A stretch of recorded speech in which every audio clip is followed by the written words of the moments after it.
one of the most fun things we've done is going to Puerto Rico and hunting iguanas. This is a good story that you were telling me a couple of days ago. So when did you guys go to Puerto Rico?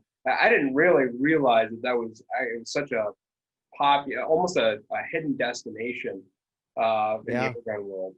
So when did you guys go Yeah. to that? So we went down there, I guess it was probably 2-3 years ago, I think 3 years ago. And we were filming an episode of a TV show we were producing called Gun Venture. And the idea with Gun Venture, obviously gun stuff, but it's a bit of a traveling show and showing the other aspects of where we're going. So Anthony Bourdain with guns a little bit, something like that. And but we partnered with Pyramid Air, and we got a couple different pre-charged pneumatic guns, and we kind of wanted, okay, what are we going to do with this? And we found these guys in Puerto Rico that do iguana hunting, and I guess there are several, but these guys were absolutely awesome. And the cool thing is, so Puerto Rico, obviously, it's an island in the Caribbean. It's a way different feel when you think about going on a hunting trip.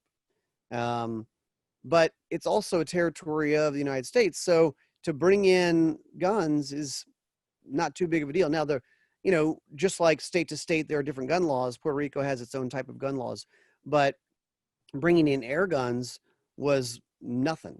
I was kind of going, are you sure this is not going to be a big deal? But it really was easy.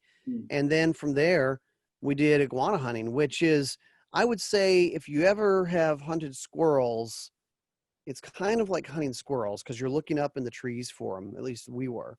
But they're And what's that? that they're 6 feet long. That's the difference. Right. Yeah. I mean, up to six. I mean, I think we shot. So in 2 days of hunting, we were filming too, which means you're really, your attention is divided. You're not just Right. laser focused on hunting the whole time. You have to stop and film things and recreate things. But I mean, in 2 days of hunting, we shot about 100 iguana. And that's what I was telling you. These, I hadn't really thought about it, but from nose to the tail, they ranged from 3 to 5 feet, even up to 6 feet. Some of them were as long as 6 feet long. And we're using 22 caliber and I think a 25 caliber gun. Okay. And you were telling me too, just for the people that probably have never thought of iguanas, and they probably think of it as not something that something you might protect. You found out that they're actually fairly destructive to importers. Right. So exactly. So that's why they are able to do this type of hunting, because I may be about correct on this, but there are more iguana on the island of Puerto Rico than people.